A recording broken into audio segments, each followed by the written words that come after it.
5 ऐसे सिम्पटम्स या अलामात अगर आपके अंदर हों तो आपको डायबिटीज़ या शुगर का मर्ज़ हो सकता है। नंबर 1 के खाना खाने-पीने के बावजूद आपका वज़न कम होना है। इसकी वजह ये है कि आपके जिस्म के अंदर जो खून की नालियों के अंदर ग्लूकोज़ है, वो जिस्म के सेल्स उसको यूज़ नहीं कर पा रहे और खून के अंदर ग्लूकोज़ की मिकदार ज़्यादा है।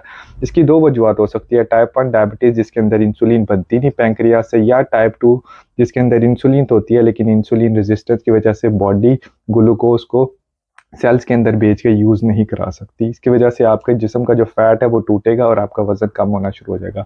दूसरा ये कि आपको पेशाब का ज़्यादा आना, जब एक हद तक ग्लूकोज़ की मिकदार खून के अंदर ज़्यादा होगी तो जो किडनीज़ है वो उसको फ़िल्टर नहीं कर पाएँगे और वो यूरिन के रास्ते उसको बाहर निकालेंगे। जब ग्लूकोज़ निकलेगा पेशाब के रास्ते तो साथ पानी भी निकलेगा। इसी वजह से तीसरी अलामत ये होती है कि आपको बहुत ज़्यादा प्यास लगती है। जितना पानी निकल रहा है उतना आपकी बॉडी को पानी चाहिए डिहाइड्रेशन से बचने के लिए।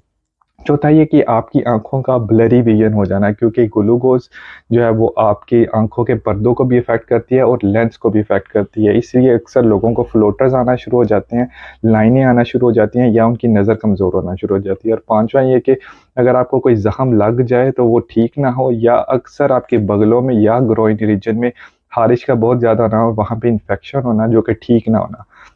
ये अलामात अगर आपके अंदर हैं तो ज़रूरी है कि आप अपने डॉक्टर से रुजू करके ब्लड टेस्ट करवाएँ और बराए मेहरबानी इस वीडियो को दूसरे लोग